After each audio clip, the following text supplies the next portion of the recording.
Welcome back to Blacklit Memory.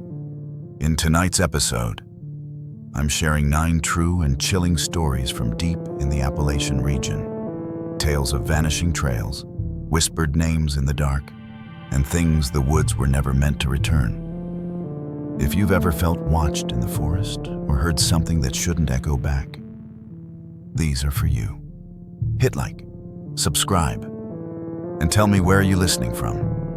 What time is it where you are? Let's begin. It was the cold that made me take the long trail that morning. The kind of deep December chill that bites through your gloves and makes the forest hum quieter than it should. My name's Evan Harker. I'm 31, a wildlife photographer. Or at least I was before the funding dried up. I was staying alone at a fire watch cabin just north of Whitaker Hollow, West Virginia, trying to piece together a portfolio that might convince someone to hire me again. The plan was to hike the eastern ridge, get some shots of the frost-bloomed canopy, maybe catch a deer or two crossing through the powdered trails. It wasn't about solitude. Not really, I've been alone most of my adult life. But the mountains have a way of swallowing your reasons until all that's left is motion. I told myself I was there for the snow, for the silence. But I think now it was calling me for something else entirely. The first sign something was off came around midday, just after I'd passed the dead tree with the crow skull nailed to it. I remember because I took a picture of it ornate. Clean, almost ceremonial. No tracks around it, not even mine. The wind had started to shift, too. I couldn't place why it unsettled me at first, only that it was steady and cold, but it only blew toward the mountain, never from it. Every gust pushed into me like it wanted to turn me around. I kept going, mostly out of pride. The trail narrowed and curved between 2 outcroppings, and that's when I saw it tucked into a snowy hollow, about 50 yards off trail. Half hidden by firs, a chapel. Small, wooden, simple, the kind you see on postcards or abandoned deep in coal country. But this one didn't look abandoned. Candles flickered in the windows, warm and golden.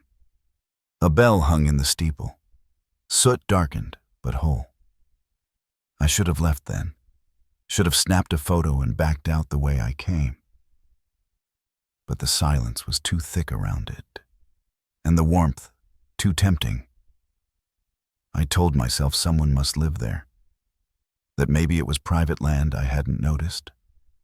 The GPS said I was still in the national forest, but I stepped off the trail anyway, boots crunching through virgin snow that rose higher than it should have.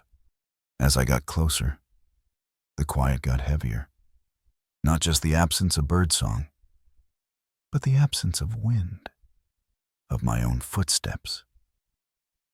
I could see my legs moving, but the sound didn't follow. The snow around the chapel hadn't been disturbed, no prints, no drips from the eaves, no ash near the chimneys. But the windows glowed steady with candlelight, and when I pressed a gloved hand to the door, it was warm to the touch. Inside, it smelled of cedar and old incense. Not dust, there was no dust at all. 8 rows of pews, unmarked altar, and walls lined with worn icons I didn't recognize. Not crosses, but something older, loops and spirals carved into wood. Some filled in with what looked like wax or ash, and the silence. Absolute. When I stepped, the boards didn't creak. When I breathed, I couldn't hear it. I clapped once, softly. Nothing echoed. I don't know what I was looking for.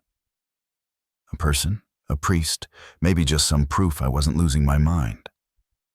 I walked the full interior in slow laps, trying not to disturb anything. At the base of the altar, I found something strange, a pile of wax in the shape of a hand, half melted, fingers fused. Embedded in it was something black and burnt, but shaped too neatly to be random. A ring. A tooth. I didn't touch it, I remember thinking. Someone left this here on purpose. And then I heard the singing. Soft, distant. No words. Just tone. It didn't come from outside or below, more like from within the walls, or the roof itself. I backed away from the altar, suddenly aware of how warm the room had gotten. Not comforting warmth. Stifling. As if the candles had been burning for days in a sealed room. I turned to leave. But the door wasn't where I remembered. The space behind me had stretched too many pews now, too many rows. I walked. Fast. Heart pounding.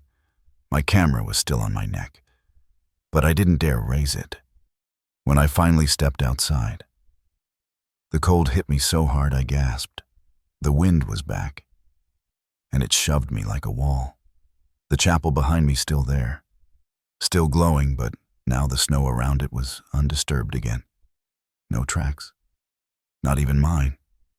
I looked back every few steps as I scrambled uphill, and each time it seemed further away. The glow dimmer. By the time I reached the trail, it was gone. Just a hollow filled with snow and dead trees. My footprints behind me led only halfway there, then stopped. That night, at the cabin, I checked my camera. Every picture I'd taken before the chapel was there. Tree line, crow skull, even a shot of my own boots. But past that, nothing. Just a single image I don't remember taking, a wax-covered floor. Pews distorted by some strange blur. And a faint figure in the far corner, standing, watching. I barely slept that night. Every time I shut my eyes, I heard the singing again, slow, circular, impossible to hum back, at some point past midnight. I shoved my camera into the closet, face down, as if that would muffle whatever was bleeding through it. By morning, I convinced myself it was just the cold playing tricks on me, maybe even hypothermia. Though I hadn't been out that long, rationalizing it helped enough to get me out the door again. I told myself I'd go back, just to make sense of what happened. Maybe there really was a chapel, some off-grid place kept up by a local family. Maybe I'd imagined the rest. But when I returned to the hollow, it was gone. No sign of timber, no ash, not even the press of old beams in the snow. It wasn't just absent, it had been erased. I checked the GPS again. Same coordinates, same elevation. But the slope was steeper than I remembered. Too steep for a foundation. I spent 2 hours combing the ridge for any sign, any artifact. Even the half-melted wax hand, but the whole place was undisturbed, as if it had never been touched by anything human. I stood in that snow until my legs went numb. And still, I couldn't bring myself to leave. Something was pulling at me, not like a call, more like a tether, faint and low in the gut. Like unfinished business, or a mistake you haven't paid for yet. Back at the cabin, I finally reviewed the picture again, the one I didn't remember taking. I zoomed in on the corner where the figure had stood. It looked like a person tall. Dark clothes.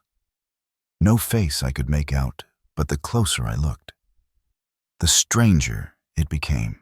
The figure didn't stand straight.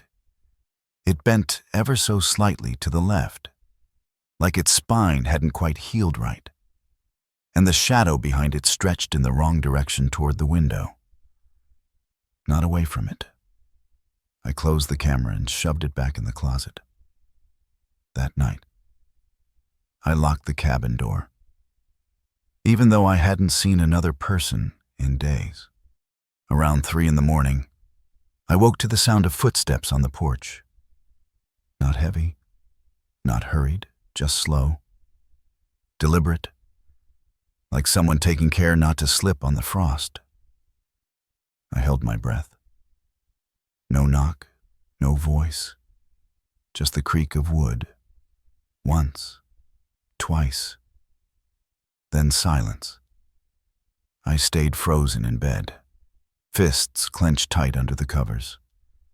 Eventually I got up and looked through the peephole. Nothing. But when I opened the door at dawn, I saw prints. Boot-shaped, but wrong. The tread was reversed, as if the boots had been walking backward toward the door. And they didn't come from the trail. They came from the tree line directly from the hollow where the chapel had been. I lasted one more day. I packed everything in the morning. But my truck wouldn't start. Not a sound. Battery fine.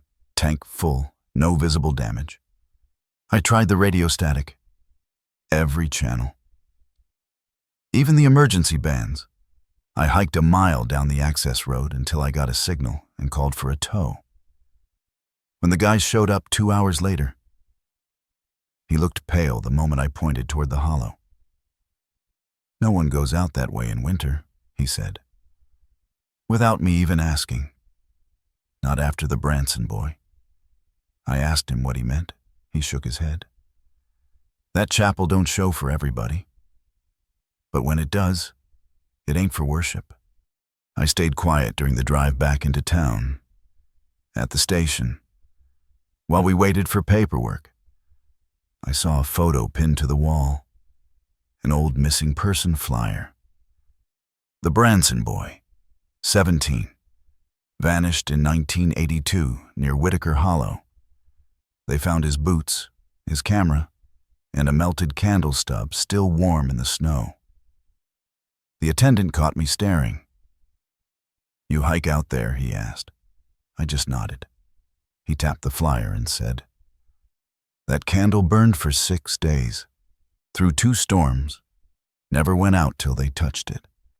I left town that night. I didn't even ask about getting the truck back. I've tried to put it behind me, moved to Georgia, stopped hiking, took up desk work. But every now and then, in the deep of winter, I hear it again. That same circular hum, just past the edge of sleep. And last week, when I cleaned out my closet, I found the camera. I swear I threw it away. But there it was, dusty, cold, and powered off. I didn't open it, just shoved it in the trash and drove it out 30 miles to a landfill. But this morning, in my new apartment, there was wax on the windowsill, pale, soft, thumb-shaped, and on the glass, drawn in a loop I didn't recognize, was a smear of ash that hadn't been there the night before. "Don't whistle near the water after sundown," the bait shop owner told me, handing over a dented tackle box. "They say it don't like to be mocked." I thought it was just backwoods talk, one of those little warnings locals give to make the tourists feel watched. "My name's Darren Cole. I'm 35, and I fish full-time now, mostly freelance reviews and gear testing for outdoor blogs. I'd been traveling the back roads for weeks when I stopped in a place called Catbone Hollow, just inside the Kentucky edge of the Appalachian Plateau. It wasn't even on most maps, but a retired editor tipped me off spring-fed creeks, untouched water, and something strange about the fish they bite only at dusk, and only near the mouth of Stillwater Creek. I camped maybe 100 yards from the creek's edge. Nothing fancy, just a canvas tent, a lantern, and an old folding chair I trusted more than my truck. It was late October, and the air had that metallic taste that creeps in before frost. The first night was quiet. Too quiet. Maybe. No frogs, no crickets. Just the creek talking to itself in that soft, winding way. I set up near a bend where the water widened and curved around a fallen tree, a spot that looked like it had been waiting for me. Around dusk, I started humming a tune from childhood, something about sailing ships, and eventually started whistling it absent-mindedly, just to fill the quiet. That's when I heard it whistle back. It didn't come from the trees or the other side of the bank. It came from the water, not beneath it, within it, like the air bubbles were singing. I froze, thinking maybe it was an echo, maybe even some bird I hadn't noticed. But when I stopped, the sound kept going, repeating the same tune, and not just once. It looped it, slower, wetter, like someone was learning it. I didn't sleep much that night. I kept telling myself it was just the acoustics. Streams do weird things with sound, especially narrow ones. But the next morning, when I walked along the waterline, I saw something hanging from the tree's fishhooks. Dozens of them, dangling from threadbare lines tied to high branches. Like wind chimes, they clicked when the wind blew, tapping one another in uneven rhythm. And beneath them, in the silt, my footprints were still there, but they'd shifted direction, like I'd walked backward in my own tracks without knowing it. The second night, I avoided the tune, not even a hum. I kept my head down and cast quietly, focused on the current. But sometime after midnight, I woke to a sound like someone spitting water through their teeth. Repetitive, wet. And then the tune started again. The same whistle I'd made, same pitch, same pauses. Only this time, there were two versions of it, one slightly faster than the other, overlapping just enough to feel wrong. I unzipped the tent slowly. The creek was still. Nothing on the bank, no animals. But the tune was louder, carried on the ripples. I couldn't tell if it was being made by something in the water or if the water itself had started to learn it. I spent the whole morning preparing to leave. Packed the gear, killed the fire, even walked up the trail to where I'd parked my truck. But the keys weren't where I left them. I always hooked them inside the tent, above my sleeping bag. I tore the whole thing apart. Nothing. When I returned to the bank, a single fishhook had been placed on top of my tackle box, perfectly coiled into the shape of a treble clef. I don't play music, never did. But I knew what it meant. I made one more call from the high ridge near the overlook, a friend in Knoxville who knew the woods better than I did. Told him where I was, what had happened. He went quiet for a beat, then asked, did it echo the tune, or reverse it? I told him it echoed. He just said, don't teach it anything new. Don't sing, don't whistle, don't speak if it sounds like you. Then he hung up. That night, I left the lantern off and laid awake, clutching the knife I used for scaling bass. No sounds, no whistling, just water. I might have slept a little, I don't know. But at some point in the night, I rolled over and felt something cold under the sleeping bag. I reached down and pulled up my missing keys. They were wet. Not from rain, from full submersion. Silt clung to the grooves like they'd been resting at the bottom of the creek.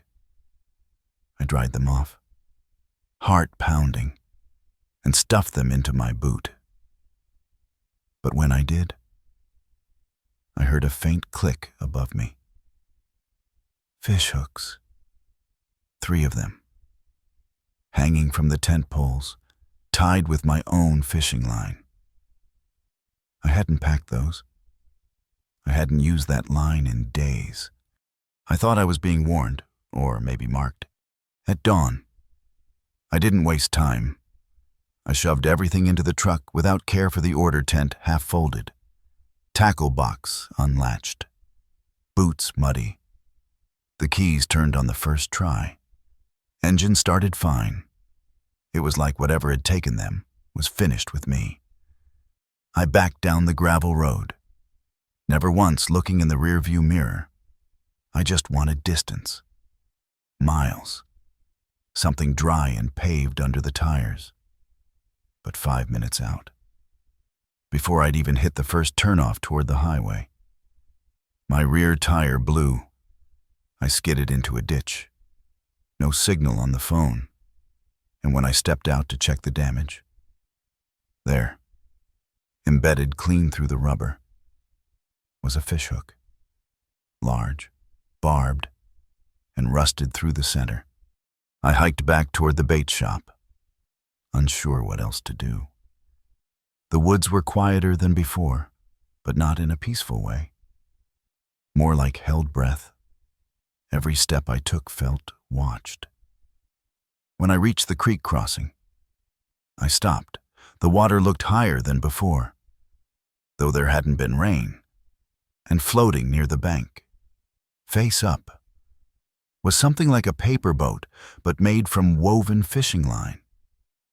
I didn't touch it, just stared, waiting for the current to carry it past. But it didn't move. It spun in place, like it was tethered to something below. That was when I heard the first whistle again, my own tune, but pitched slightly higher now, sharper, as if correcting me. I bolted through the woods, not stopping until I reached the clearing near the bait shop.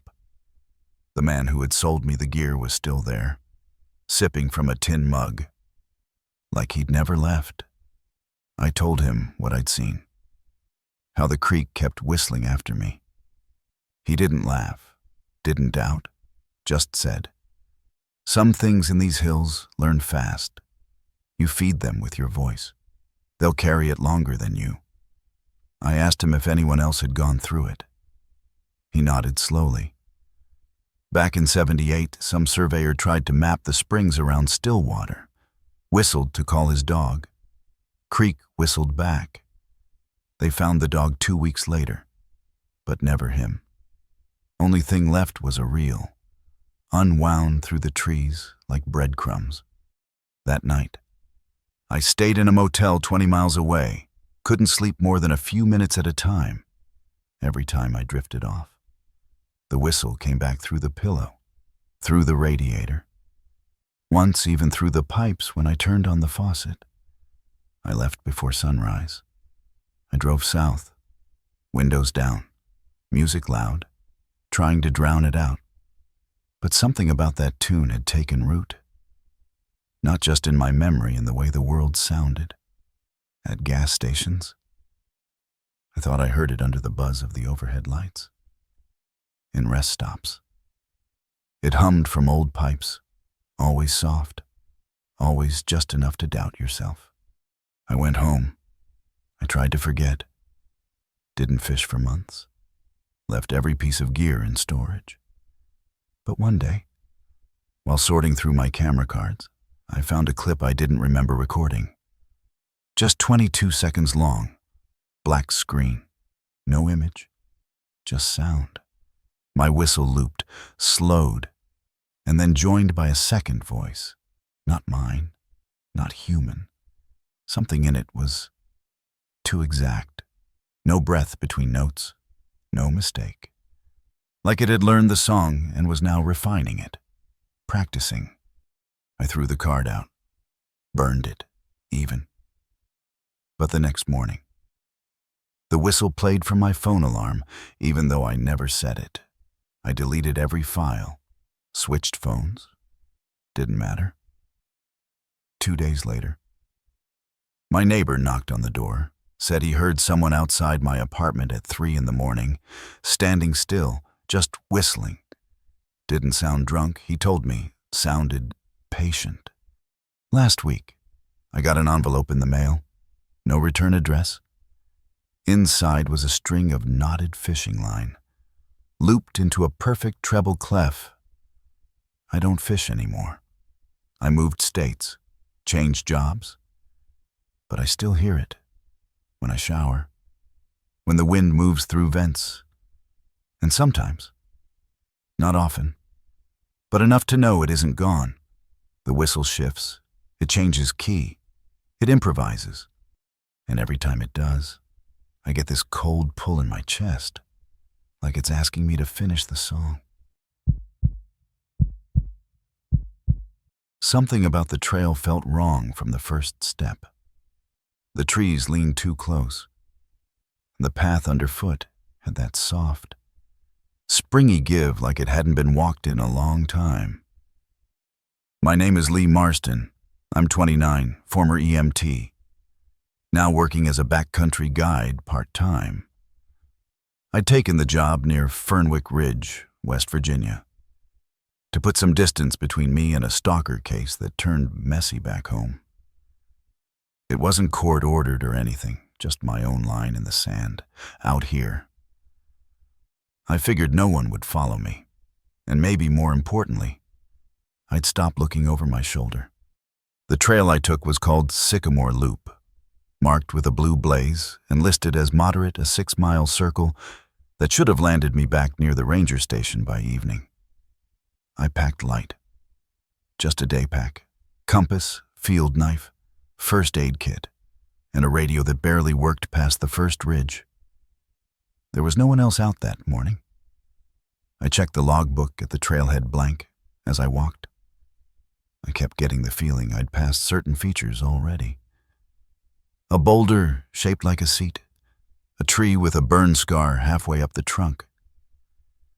But I told myself that's just how forests feel sometimes, especially if your mind's wound tight.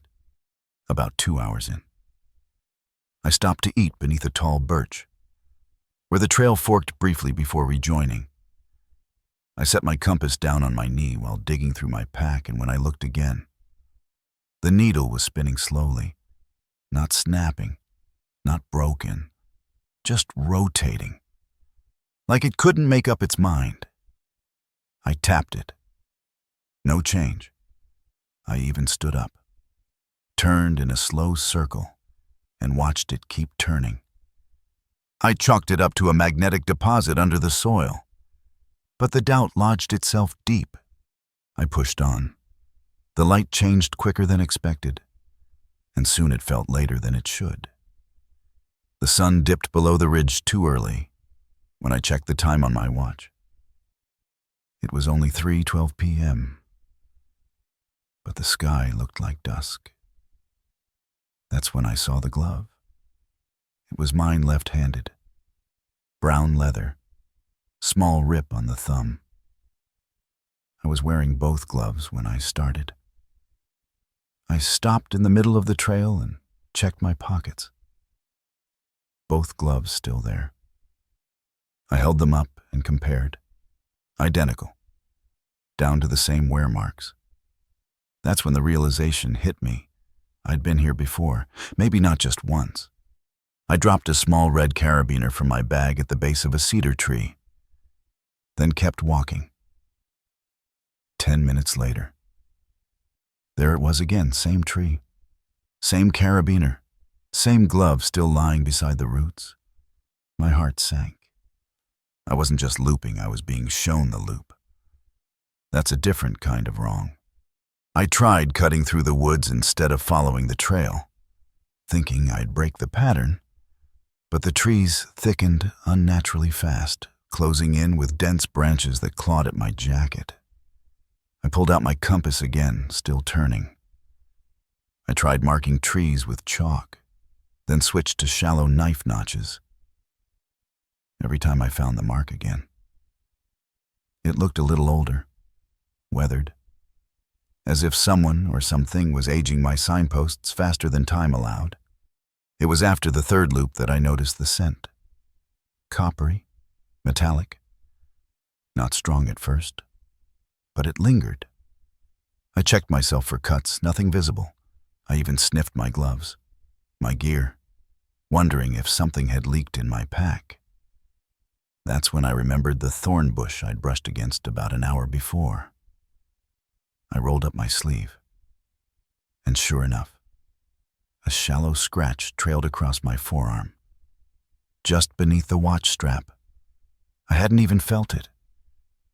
It wasn't deep, but the skin around it was red and tender, and the blood had dried in a thin line. I shrugged, washed it with a little iodine, and moved on. What happened next didn't register right away. The trees looked different, wider spacing. The trail shifted left. Not right. I passed a rock pile I hadn't seen before. And just past that, an old trail sign, half rotted and leaning, with faint yellow paint spelling South Spur. I hadn't seen that sign all day. My heartbeat surged. I was out of the loop, somehow. The scratch had let me slip free. I hiked until my legs burned, pushing through the new path, even though it felt steeper. The light faded fast, and I dug out my headlamp, breath steaming in the air. My radio crackled faintly, first time all day it picked up anything. I heard a voice for half a second, my name, crackling and distant. Then silence. I stopped. It hadn't sounded like a transmission. It sounded like someone standing very, very close. I didn't sleep that night. I made camp beneath a rocky outcropping, built a small fire, and set my knife beside me. Around midnight, I heard branches break in the distance, then a soft dragging noise, like something being pulled through dry leaves. I stayed still, not even breathing hard. In the dim firelight, I saw something glint near the edge of the woods. A trail marker, blue blaze, freshly painted. But I hadn't come from that direction. I checked my pack. The red carabiner I'd left behind was in it again. I didn't touch the carabiner. I just stared at it, sitting there, hooked neatly onto a zipper I hadn't opened since the day started. I didn't put it back, that I was sure of. My hands had been busy, my focus tight, and I hadn't once circled back to that tree. But somehow, it found its way back to me. I told myself I was tired, that I'd missed a moment, that maybe I had hooked it back without thinking. That's how you start breaking. You make excuses to survive the weight of the impossible. The next morning, I followed the South Spur marker, assuming it might lead toward lower ground. My radio was dead again, silent even on open frequency. I chewed through half a protein bar and walked with the knife unsheathed. Around midday, the forest shifted again, quiet, still, but denser. The light bled through like candle flame, golden and wrong. I saw birds, finally, but they weren't moving, just perched, watching. Not one of them made a sound. The trail dipped sharply, and I came across something out of place, a strip of gauze, caught on a low branch. I reached for it and then froze. It was mine. I recognized the fold, the slightly stained corner. I'd packed it days ago. It had never left my kit. I checked the pouch. Empty. The same gauze I'd used to dress the scratch. Now it was hanging here, like a breadcrumb from someone else retracing my path. I pressed on, boots dragging now, legs heavy. A clearing opened up ahead, unnaturally round. Dead leaves spiraled at its center despite no wind, and at the far edge, half buried in moss and rot, I saw what looked like an old ranger post, just a shack, 4 walls, a rusted tin roof, and a collapsed sign that read, "Trail closed, unstable terrain." My knees nearly gave out. I approached fast, hands trembling, hoping for a radio, a map, anything. but the door hung open. And inside, there was only one thing, a hiking journal. Torn, damp, but legible. The name on the cover, Lee Marston. My name, my handwriting. Dated 4 days earlier than the date I'd left town. Pages filled with notes I didn't remember writing. Trail markers, loop counts, even sketches of the blue blazes. The last page was a short sentence, scrawled in shaking ink. It lets you out when it's had enough. That's when I noticed the blood on the corner. Still dark, still fresh. I touched my sleeve, my scratch had reopened, now raw and stinging. I backed out of the shack, breath hitching, unsure if I'd just read my future or my past. The clearing pulsed with heat now, like sunlight was being poured through the trees, too thick and too fast. I turned and walked hard, not caring where the trail bent, not checking the compass anymore. Something in the woods was listening, and I wasn't going to give it silence. I walked until night. The terrain finally changed real elevation. Downhill slope. The smell of pine sap in the dirt. I heard a creak. Not imagined. Real water. Cold and sharp. I stumbled down a gully and saw headlights through the trees. An old logging road. Half grown with grass. A truck idling. A ranger leaned against it. Cigarette glowing in the dusk. I don't remember what I said first, maybe nothing at all. But he took one look at me and waved me in like he'd been expecting me. He didn't ask why I was out there, just said, "That loop's not marked anymore. Shouldn't be walking it," when I tried to explain, to show him the journal, the gauze. The gloves, he held up a hand. "We've pulled out 3 others before you.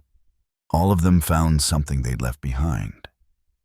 He glanced at my sleeve. "Let me guess. Only started finding your way once you bled."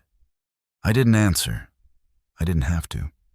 Back at the station, they logged my name, my gear, made a note that I'd come in disoriented but unharmed. I kept the journal.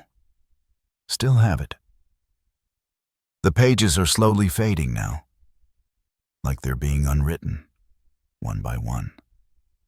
The loop is still out there, somewhere past Fernwick Ridge. Not on any current map. No GPS can mark its edges. But sometimes, in the right season, when the wind shifts east and the birds go quiet, you'll find yourself walking the same bend again. Just hope something's cut you deep enough to show the way out. The first time I saw the tree, I thought it was a prank. My name's Dana Merrill. I'm 32, freelance journalist. Mostly oddities and local legend pieces for digital publications. I was on assignment near Logan, West Virginia, following up on a half-forgotten thread from an old folklorist's journal, something about offerings of enamel left in coal country hollows. Most people ignored it as poetic nonsense. But a retired forest technician mentioned something stranger, a grove just west of Mudlick, where hikers had gone missing, and where the trees sometimes wept sap that smelled like blood. That's where I aimed my rental car, armed with a field recorder, a borrowed trail map, and more curiosity than caution. The trailhead was overgrown, marked only by a bent no trespassing sign someone had turned around backward. I parked near an old hunting pull-off and started hiking around noon. The air felt wrong, damp, and cold. Even though the sun sat high, the forest floor was thick with leaf litter, but not a single rustle of movement. No birds, no squirrels. Just the occasional pop of unseen branches deep off trail. I kept going until I saw it about 30 feet off the main path, nestled in a dip near a runoff stream. The tree stood taller than the rest, bark unusually pale, like bone bleached in sun. At first, I thought it was just fungus growing in patches, clustered and round. But when I stepped closer, I saw they weren't patches. They were teeth.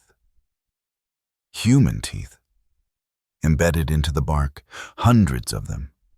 Some yellowed and cracked, others white and pristine. Molars, canines, incisors. No pattern to their placement, just scattered. Like a child's nightmare idea of ornamentation. My breath caught. I stepped closer, careful not to disturb anything, and held up my recorder. It was quiet. Too quiet. The kind of silence that hums in your eardrums, makes you wonder if sound itself has stopped. I circled the tree slowly, looking for evidence nails, glue, even string, but found none.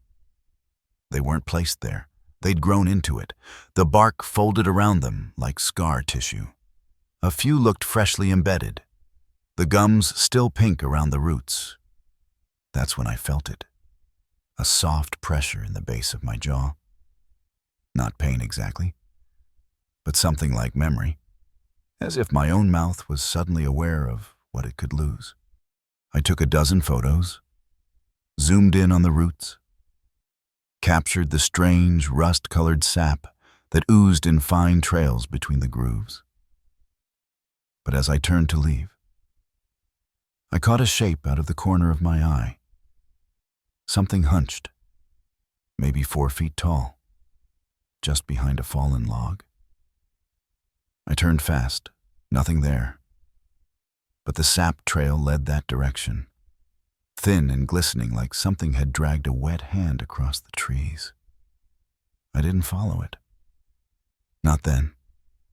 Instead, I marked the tree's position on my GPS and hiked out before the light dropped. The whole way back, I had the sensation of grit behind my molars, like I hadn't brushed in days. Back at the motel, I downloaded the photos. Every shot came out fine except the close-up of one particular tooth near the base. That one was blurry, distorted by some motion. I zoomed in anyway, trying to make sense of it, and saw something reflected in the sheen of the enamel. My own face, but my mouth was open too wide, wider than should be possible. I shut the laptop and didn't look again that night. The following morning, I returned to the site with a small sample vial and gloves. I figured I'd take a little sap, maybe chip a piece of bark to test for resin composition. Standard stuff. But when I reached the grove, something had changed. The air was warmer, sticky. The tree looked swollen. The teeth were all still there, but now there were more. At least a dozen new ones near the base, pale and clean, arranged in a loose ring. I crouched, stomach tightening. Each had a tiny fracture line across the root, as if forcibly removed. One had a silver filling. I reached for the bark, but stopped. There was something wedged between two roots, small, white. I leaned closer and saw it was a molar, a human one, wet, fresh, like it had just fallen out. I stood and backed away fast, nearly tripping. The forest was utterly silent again. Then, from somewhere behind the tree, I heard it a soft clicking, like teeth tapping together, rhythmic, deliberate. I turned and ran. I didn't stop running until I reached the rental car.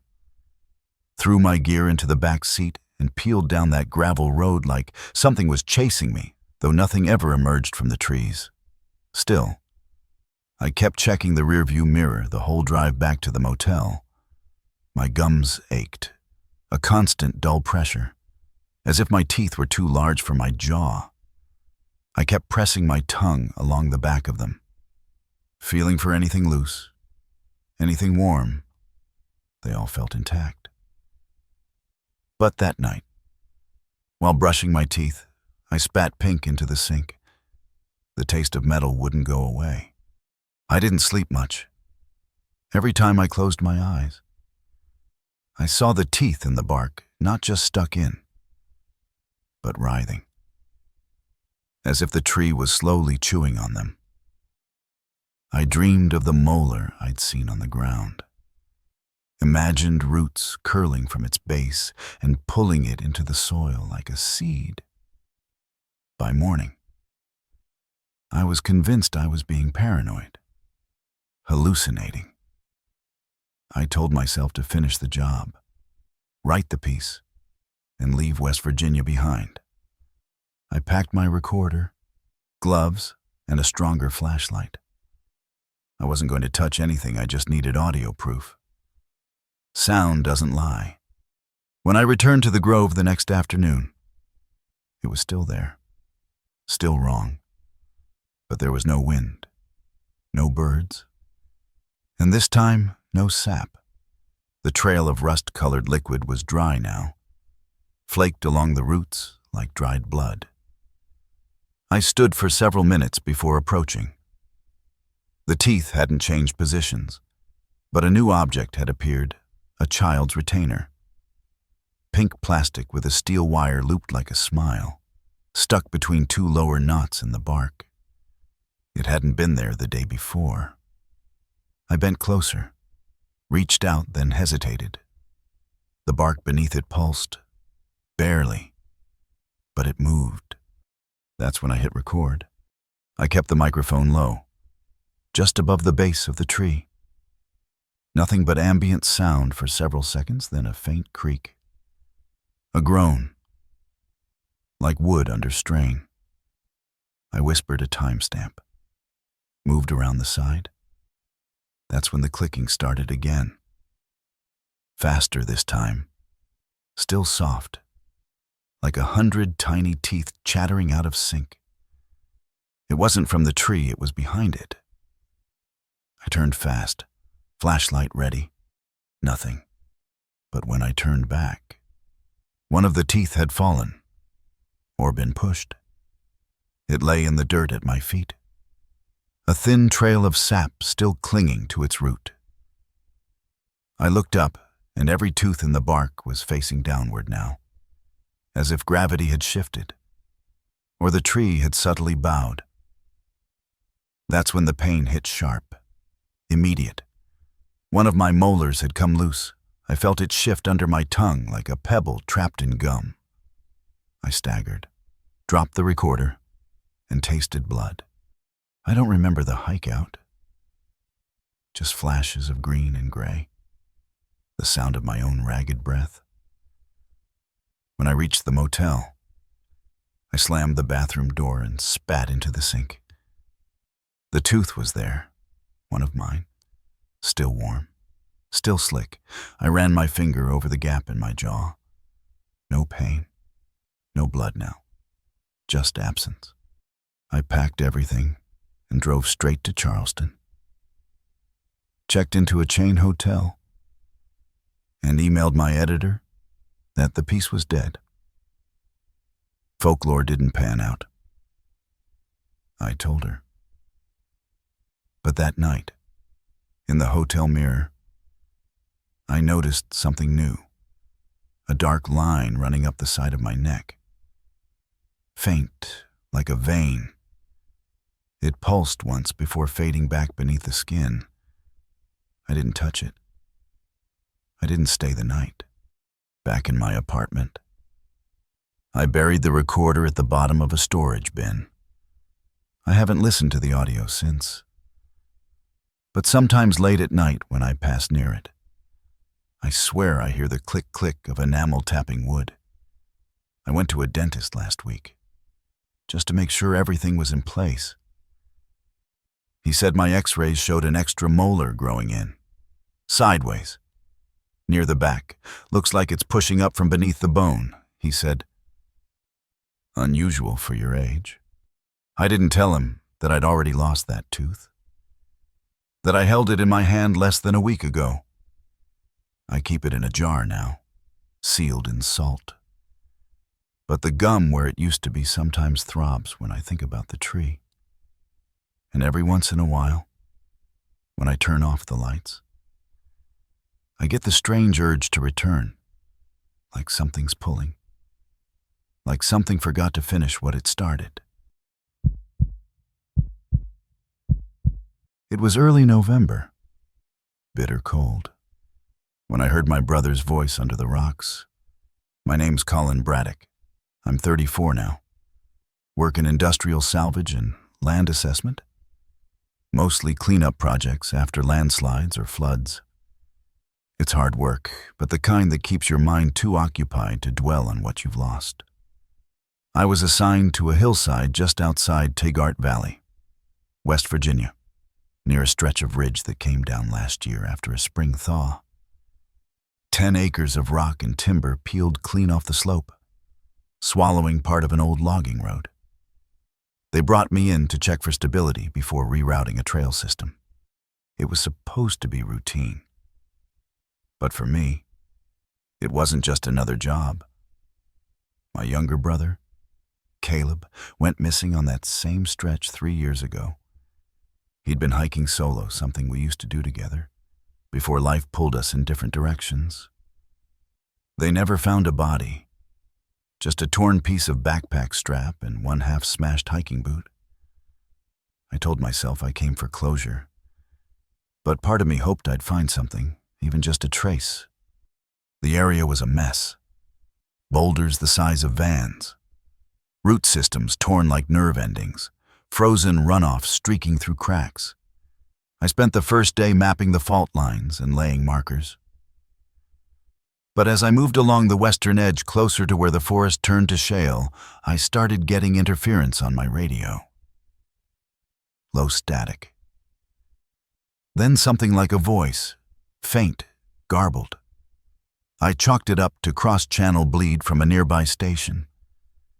Happened sometimes, but then, late in the day, when I stepped across a fractured outcrop, I heard it clear. Colin. It wasn't a broadcast. It was right there, like someone whispering just below my boots. I froze. The ground beneath me was dry, solid. I knelt, pressed my ear close to a fissure between stones, and listened. Colin, help me. The voice was hoarse, weak, but it was Caleb's. I know it was. I scrambled back, heart hammering, brain screaming for a reason and explanation. Audio hallucination, echoes of stress. But the sound had carried, localized, real. I set a marker and backed out for the day. Didn't say anything to the survey crew. Didn't even write it down. That night, in the motel room, I found Caleb's old trail map tucked in my duffel. I hadn't packed it. It had faded pencil marks, the same ones we used to make together. A faint X drawn right over the ridge where I'd heard him. My hands went cold. I sat on the bed for a long time, map in my lap, listening to the nothingness outside. I didn't sleep. The next morning, I returned before dawn. The frost had settled into every crevice, crisp and glittering. I found the marker I left and started digging, not with heavy equipment, just a crowbar and a collapsible pick. The ground shifted easy, like the slide had hollowed out pockets beneath. After an hour, I uncovered an old walkie-talkie, the same kind Caleb and I used to bring on trips. It was cracked, dead. But as I turned it over in my hand, I felt the click of the speaker button sticking. A voice crackled through. Just 2 words, too deep. I dropped it, stumbled back. The rocks around the fissure were steaming now, just faintly. The frost had melted in a perfect ring around where I'd been digging. I waited, said nothing. But I knew what I'd heard. I gathered my gear, wrapped the walkie in a towel, and returned to the truck. Back at the ranger's office, I asked for incident reports from the last 5 years. Most were standard trail washouts, debris slides, weather alerts. But one stood out. A hiker in 2019 reported hearing someone calling for help from under the rocks. They searched and found nothing. It happened 3 weeks before Caleb disappeared. I didn't go back for 2 days. I told the team I was running gear checks in Elkins, but I spent most of that time sitting in the truck, staring at the walkie. I couldn't get the voice out of my head. It wasn't just that it sounded like Caleb, it was the cadence, the way he used to draw out words when he was tired or scared. I played it again and again, but only static came now. The speaker button no longer clicked. It was as if whatever was speaking through it had used its one moment and sealed it shut. On the third morning, I returned just before sunrise. I parked farther down the service road and hiked in alone. I didn't tell anyone where I was going. I didn't bring the official gear, just a thermal blanket, 3 flares, and a new crowbar. The air was different, warmer, like the ground was exhaling. The frost that had covered everything days before was completely gone, even though the temperature hovered just below freezing. And when I reached the same fissure where I'd found the walkie, I saw it again, steam rising in thin curls, but only from that one spot. I began clearing debris by hand, small rocks at first, then larger ones I rolled aside with every ounce of strength. I wasn't thinking about danger, about cave-ins. I wasn't thinking clearly at all. I just knew I had to go deeper. After maybe an hour, I uncovered something that stopped me cold, a length of hiking strap, caught between 2 slabs of shale. It was worn, but still blue, the same faded shade as the pack Caleb always carried.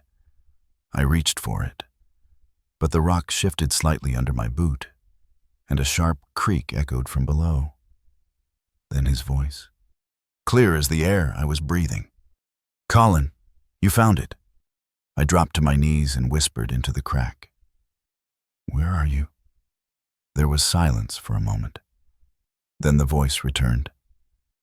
"Down here. Can't move. It's dark.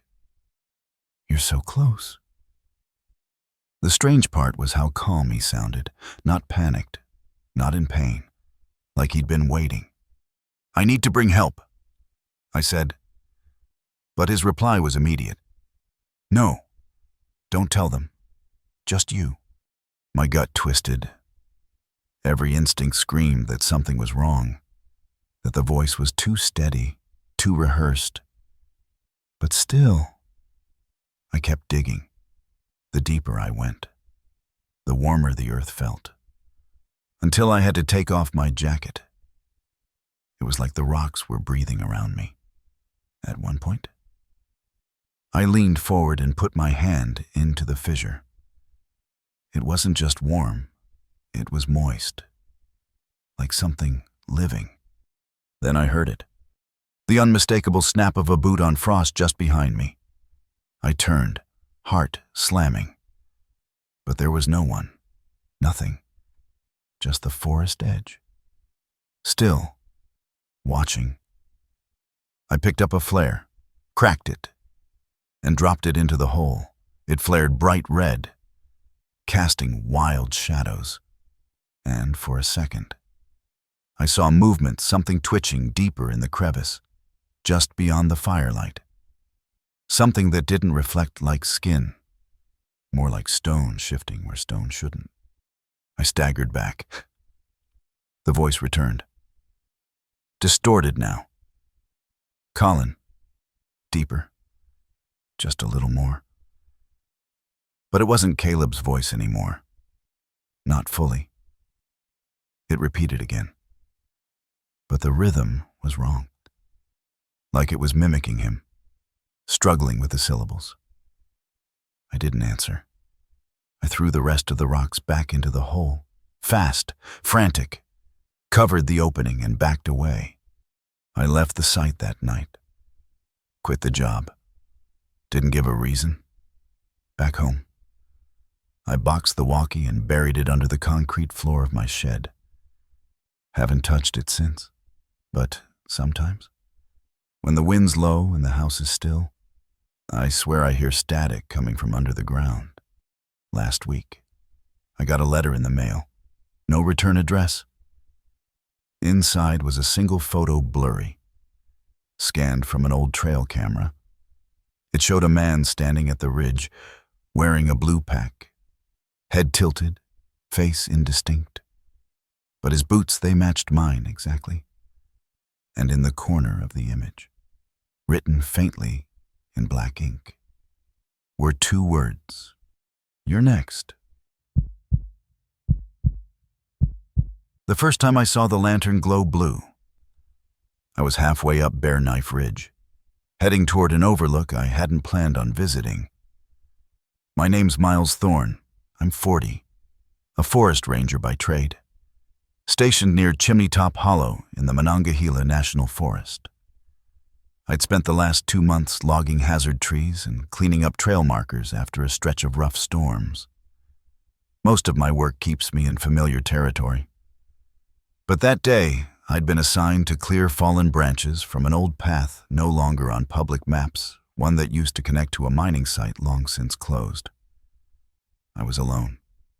Standard practice, with radio check-ins every 2 hours. I found the lantern just off the trail, wedged between 2 moss-covered stones at the edge of a dry creek bed. Brass body, soot-blackened glass, and a thick wire handle twisted like it had been gripped too hard. No one had reported lost gear out here in years. The thing looked antique pre-electric, the kind you might see hanging in a Civil War exhibit. I should have marked it and kept moving. But something about the placement made it feel intentional, not dropped, set. I knelt down, ran a finger over the handle. The metal was cold, even in the sun. Then I saw the fuel tank. It was full. No rust, no dust inside the glass. I'd carried enough lanterns to know when one had just been lit. Out of curiosity, I struck a match and touched it to the wick. The flame caught fast. But it wasn't yellow or orange. It burned deep blue, cold-looking, almost like gas flame, but slower, steadier. I stood there staring, holding it up as the flame flickered against the trees.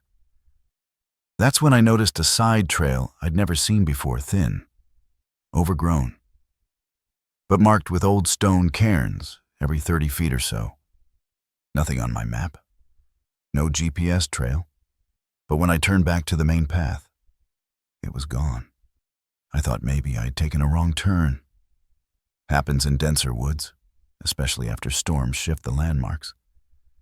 But the only trail visible now was the one ahead, lined with those odd stones.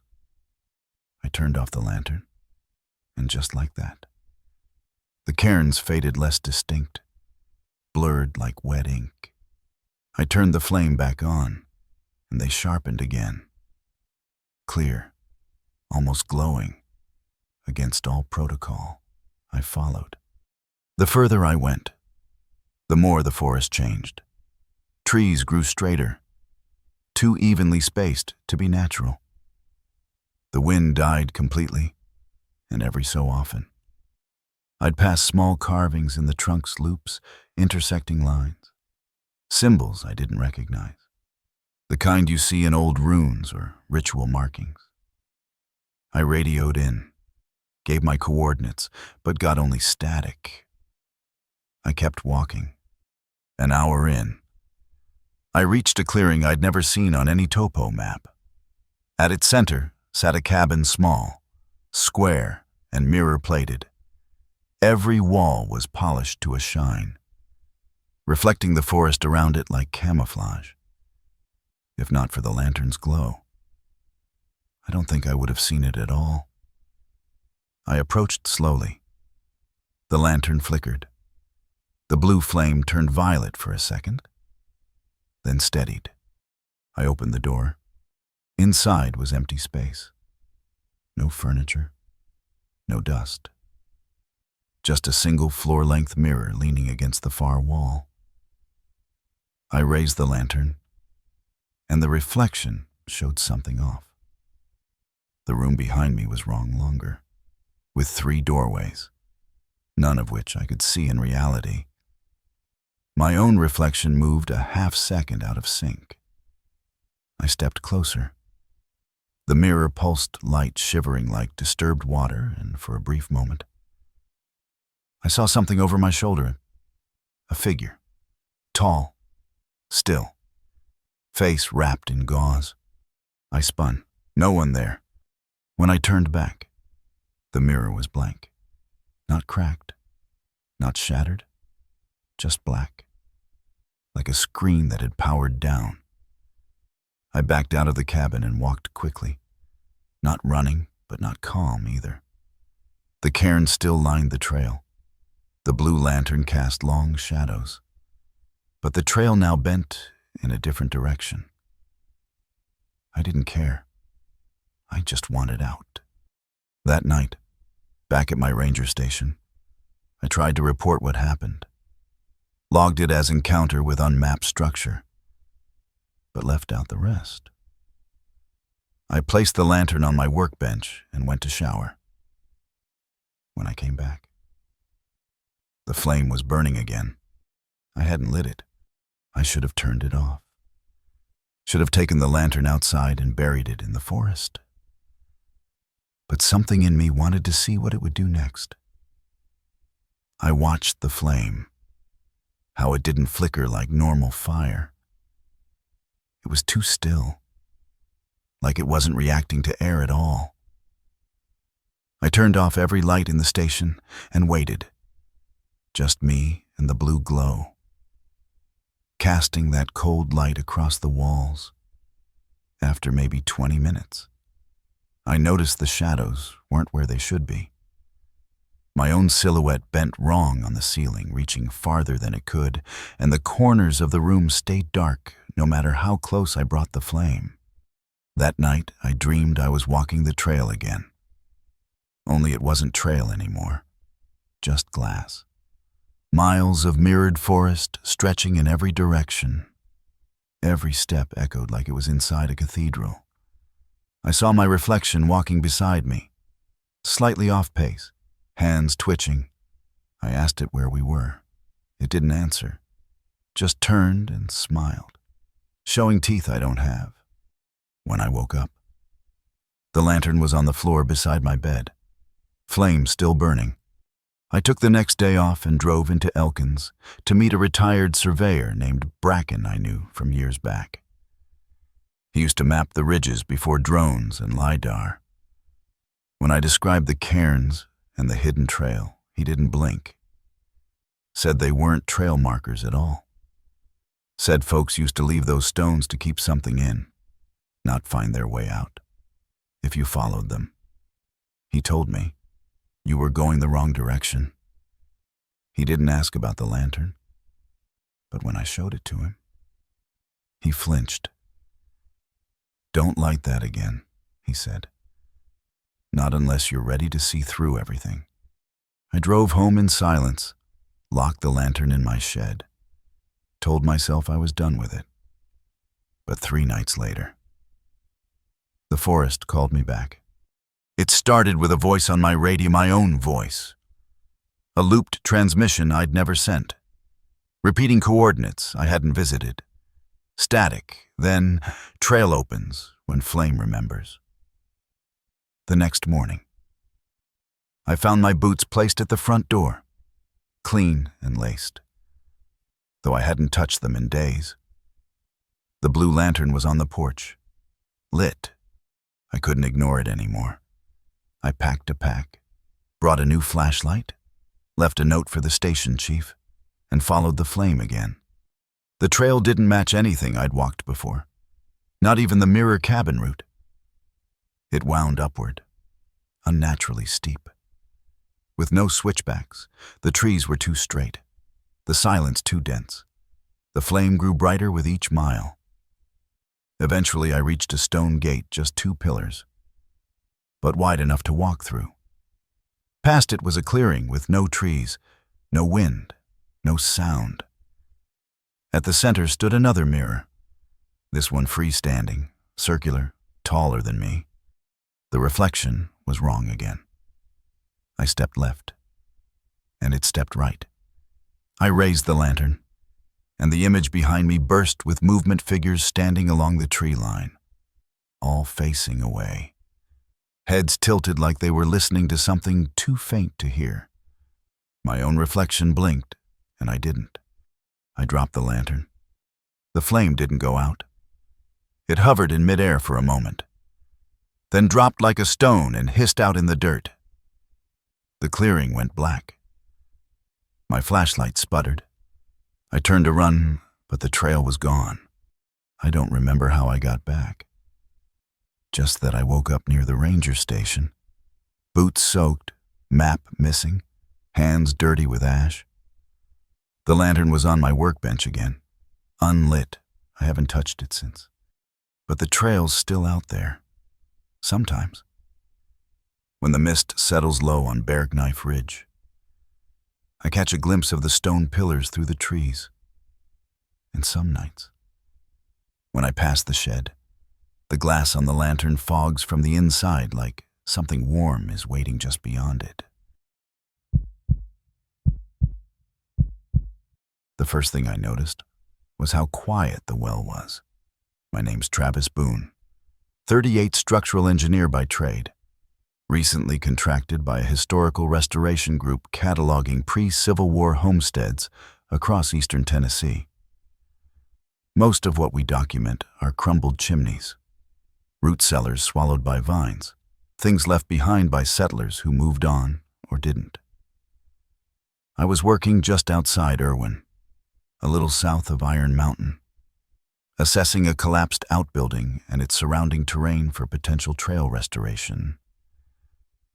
That's when I found the well, half covered by boards, overgrown with nettles, not marked on any registry. It sat at the edge of the woods, where the trees grew too close together and light didn't settle right. I cleared the debris out of habit. Safety protocol. But something about the opening gave me pause. The stones were old, yes, but clean.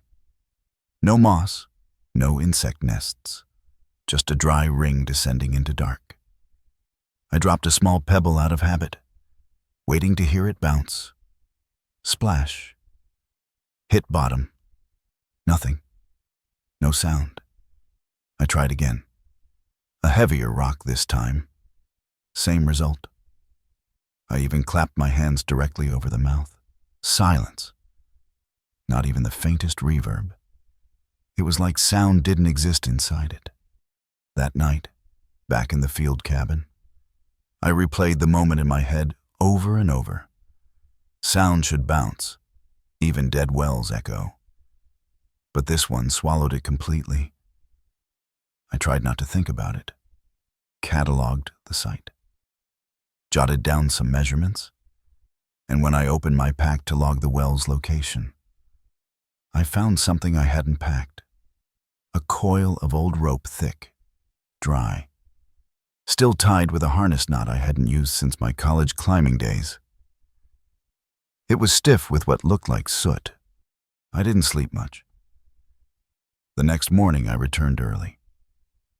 Before the rest of the crew arrived, I lowered a recorder into the well, tied securely to a line, and marked the length carefully, just under 50 feet of drop before the line went slack. I let it sit for a full 5 minutes, then reeled it up and played the tape. At first, just dead static, then under it, something else, a low hum, rhythmic. At first I thought it was wind, but it shifted like someone breathing through a reed. Then a sound, clearer, repeated 3 times in a whisper I could barely parse. Below, not back, below. I turned it off. I didn't tell the team. Just marked the area off limits, flagged the spot for deeper review, and pushed them toward the north slope instead. But something had changed in me. I couldn't stop thinking about the voice. It hadn't just been audio, it had rhythm, intent, a message not meant for just anyone. That night, I woke to a pounding headache and the sensation of weight pressing into my chest. I couldn't move at first. Sleep paralysis, I assumed. But when I finally blinked free of it, the cabin was pitch dark. My phone screen lit up voice recorder open. I hadn't touched it. The file name just said Echo. I pressed play. It was me, my voice, distorted slightly, whispering the same phrase back. Below, not back, below. Except I'd never said that out loud, not once. I deleted the file, powered off the phone, and sat up the rest of the night with the lantern on. The following morning I returned to the well, alone again. The air around it felt warmer, like heat was radiating from the opening. I dropped a match into it, not to ignite anything, just to see if it'd flicker on the way down. It vanished. Not extinguished, just gone. No light, no sound. That's when I noticed the inner wall. Carvings, hundreds of them, faint but clear, spiraling down just out of reach. Not names or dates, symbols, loops, inverted crosses. One looked like a spiral staircase with no steps. I shone my flashlight down as far as it would reach. The carvings continued past the light. And then, for the first time, I heard something rise. A voice. Not a whisper this time. A chant. Backwards. Words I couldn't parse. Played in reverse. Stretched like rubber. I backed away fast. Heart thudding in my throat. The chanting stopped the moment I crossed the tree line. I told myself I was done with it. Marked the coordinates in my private notes. Labeled them as inaccessible, and assigned a junior surveyor to the site for future deferral. But every night after that, I heard it. Not always from outside, sometimes it was in the plumbing, the heating ducts, even the space between breaths when I laid down to sleep. The chant never repeated the same way twice, but the rhythm was constant, rising, falling, circling back to the same phrase, below, not back, below. On the fifth night, I found ash on my pillow, a thin dusting, like burnt paper. I checked the cabin stove cold. I hadn't lit anything. When I opened my bag to find my phone, the recorder was on again, light blinking. I hadn't used it since the incident. There was a new file, time-stamped at 3:33 a.m. My hands trembled as I pressed play. It wasn't a chant this time. It was a voice. My voice. But wrong off-tempo, hollow, and behind it, other voices. Dozens, maybe more, all repeating the same word, layered under the static, come. I deleted it. Threw the recorder into the creek behind the cabin. Didn't even wait to see where it landed. I called the coordinator the next day. Told her I was taking leave. Said the project could wait. Back in Asheville, I tried to put it behind me. Took up office work. Shut off notifications. Stayed away from maps. But the silence followed. I'd be in meetings and realize I couldn't hear the AC hum. The clicking of pens. Even my own typing. Rooms would just flatten into nothing soundless bubbles where things should echo but didn't. One night, I walked past a manhole on the way home and thought I heard my name whispered from the depths. I kept walking. Never looked back. Weeks passed. Then one morning, a package showed up on my doorstep. No return address. Wrapped in oil-stained butcher paper. Sealed with twine. Inside was the recorder. My recorder. Dry, unburned, and playing on its own. A looping chant, growing louder the longer I held it. The same words again, below, not back, below. I smashed it with a hammer, ground it into splinters. But the next morning, it was back on my desk. That's when I called Braden Gell, a former hydrologist I'd met during an old aquifer survey. He'd heard of wells like this, sinkholes mistaken for natural shafts. Deep limestone chimneys that had a reputation for swallowing sound. And sometimes people. But when I gave him the coordinates, he went quiet. That's sight, he said. You sure? I said yes. He just said. Then you're not hearing echoes. You're hearing what's beneath them.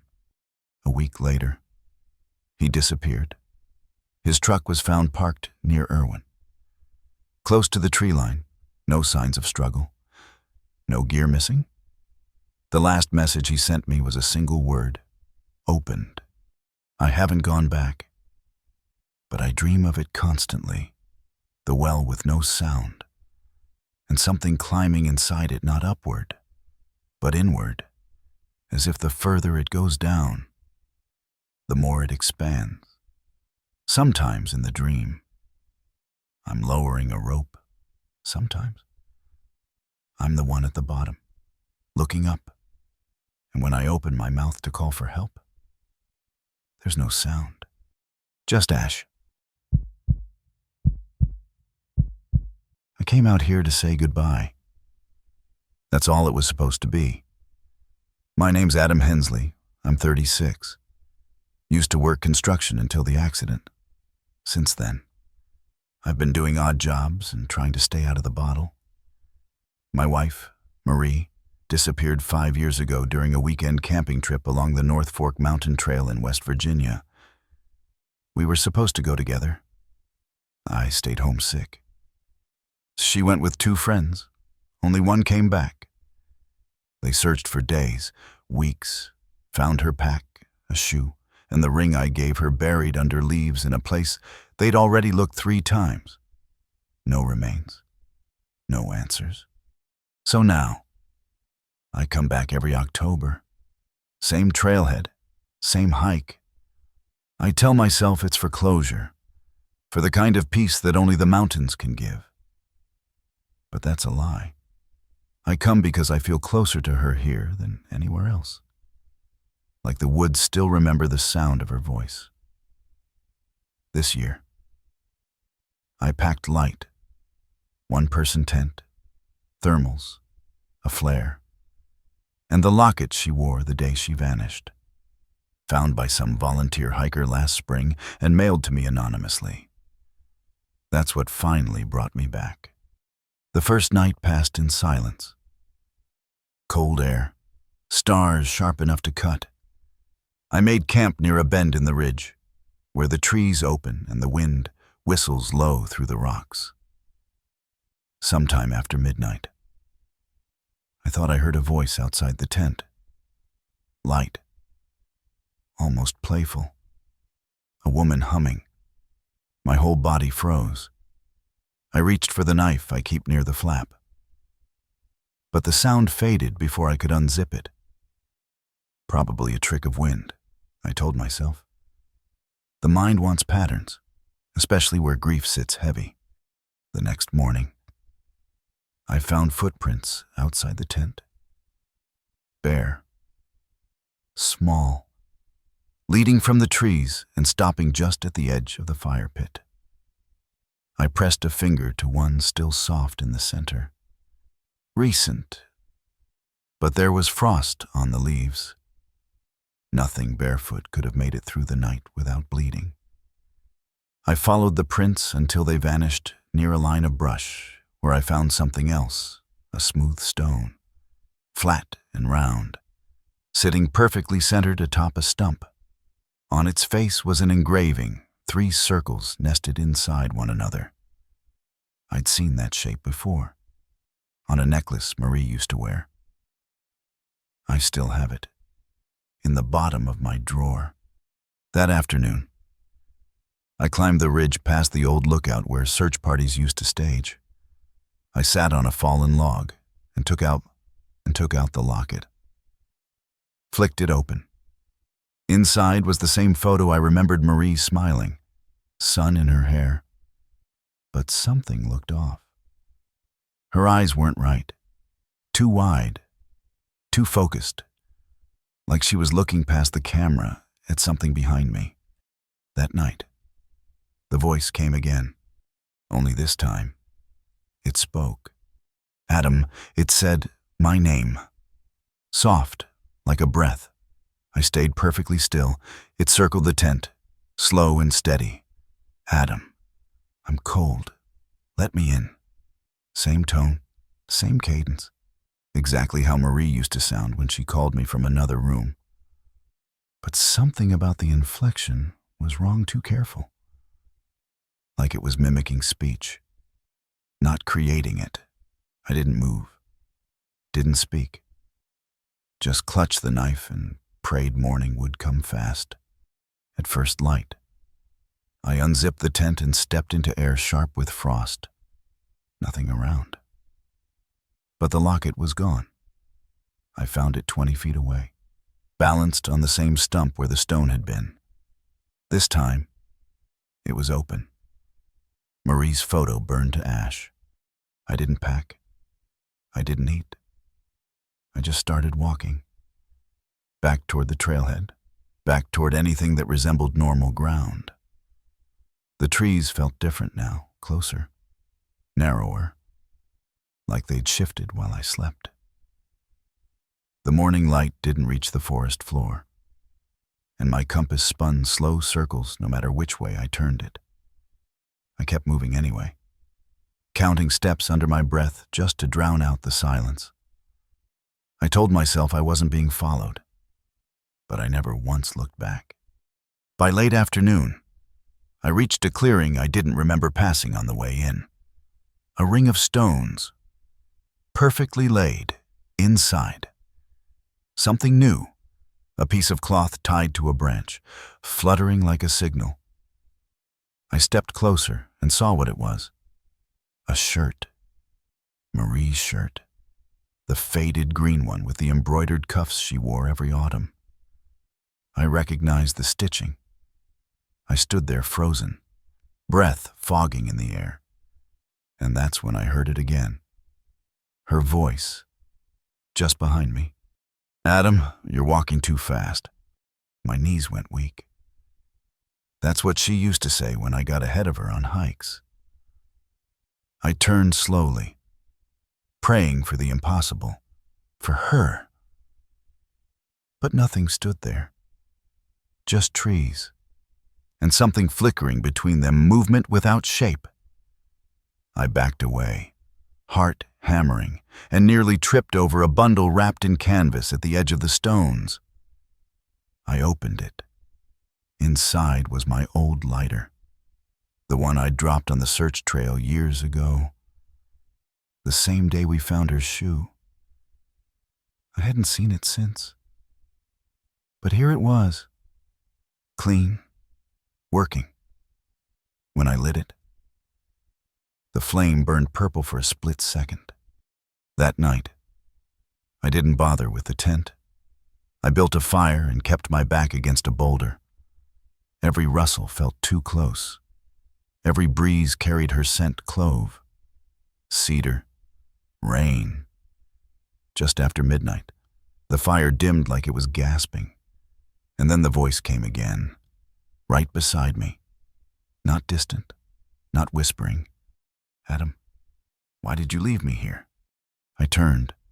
The fire flared, and standing just beyond the glow was a shape that looked like her same height, same build, same face, but not her.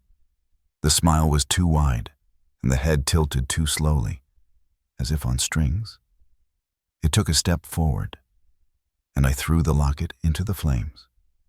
The thing screamed not loud, but high, sharp, unnatural. Then it vanished into the trees, gone in a blink. When dawn came, I ran, didn't gather my gear, didn't care about trails, just moved. By noon, I burst onto a service road and flagged down a pair of hunters who looked at me like I'd crawled out of a cave. They drove me into town. I didn't explain, just thanked them and kept moving. Back home, I tried to forget. I burned what was left of her things, the necklace, the maps, even the photo album. But the voice still comes. Sometimes through the vents when the heater kicks on, sometimes in dreams where I'm walking a trail that never ends. I moved apartments, changed states, cut off every reminder. But last week, a package arrived, no return label. Inside was the lighter and a strip of cloth embroidered in green, tied with a knot I used to use when I wrapped Marie's hair before bed. At the bottom of the box was a note, written in her handwriting. I never left. Why did you... The ash didn't fall right. That's what struck me first. My name's Jalen Rusk. I'm 41, part of a private wildfire reconnaissance crew that works in tandem with local services to analyze post-burn damage across the Appalachian corridor. Last September, we were assigned to the aftermath of the bench fire, Strange. Fast-moving blaze that scorched a 1,000-acre stretch of forest just west of Lake Moomaw, Virginia. Locals said it lit up without warning, moved against the wind, and burned with almost no smoke. It was contained in 3 days. But something about it felt off even before we arrived. The trees didn't fall the way they should have. The burn patterns went down from the tops, like someone had poured fire from above. We arrived with gear strapped tight, drone units in tow, and were dropped at the east perimeter by forestry trucks that didn't linger. The land looked wrong, not just charred, altered. Whole tree stands burned from the canopy inward, but the ground beneath them was untouched. Patches of underbrush still green. My crew started fanning out to run our usual diagnostics, radiant heat levels, soil core samples, atmospheric residuals. I wandered farther from the main staging area, drawn to a stretch where ash still drifted in the air, slowly and unnaturally. But it wasn't drifting down. It was rising. I stood still and held out my hand. Nothing touched it. I looked up.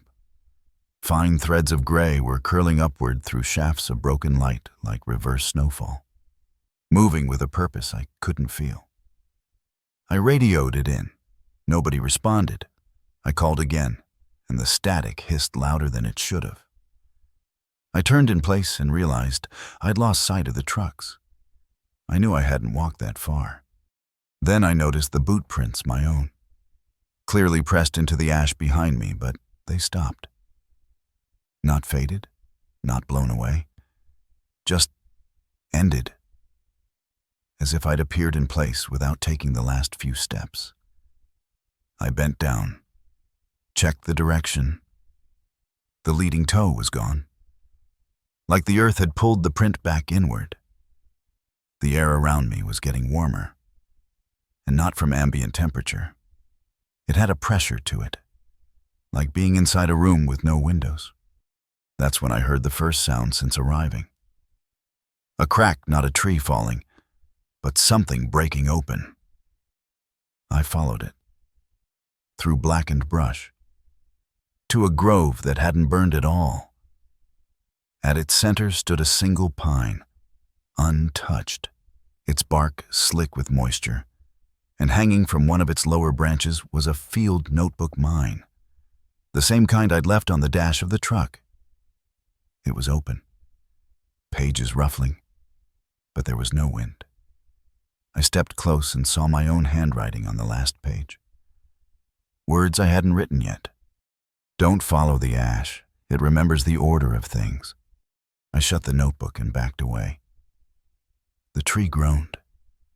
A low, hollow sound like a breath held too long. I turned and started back the way I came. My compass spun in place. The ash was still rising. By the time I stumbled into the main clearing, the others were gone. No tents, no tracks. Only one set of prints in the ash. Leading from the center of the burn toward the north slope deep, deliberate, but in reverse. Each toe print pointed toward the fire's origin. I followed them, not because I wanted to, but because something in me was already moving that way. The trail of reversed footprints led me deep into the black zone. Every step took me further from normal. No wind, no birds, no sound but my own breath and the slow, upward lift of ash through the air. It didn't swirl or drift.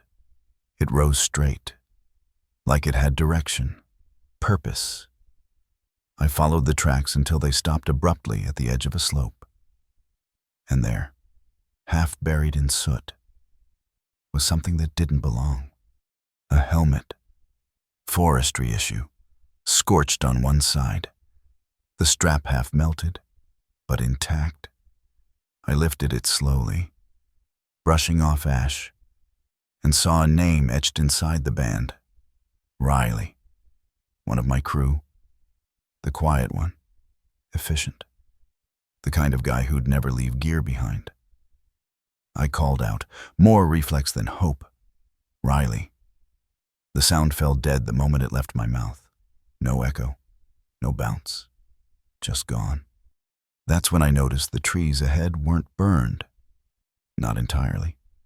Their bark was charred halfway down. But beneath it, the wood pulsed with a faint red glow, like embers breathing under skin. It wasn't natural. The heat didn't radiate. I stepped closer and pressed a hand near one trunk. No warmth. But the glowing knots in the bark began to twist, slowly, forming into crude shapes. Letters, backward. I stepped away fast, turned to leave. But the slope behind me had changed. It wasn't just steeper, it had lengthened, like the land itself was stretching to hold me. The ash above thickened, started coiling down in slow spirals. As if reconsidering its direction, I took one step, then another. Something crackled behind me. Not fire. A voice. Low, rasping. Stay. We remember you. I didn't turn. I ran. Branches grabbed at my sleeves. The air pressed in close, thick with the smell of charred cedar. When I broke through the tree line again, it was dusk. But my watch read 2:41 p.m. I stumbled into a cleared patch and found one of the trucks still there. Engine cold. Driver's side door wide open. On the seat was another notebook. Not mine. Riley's.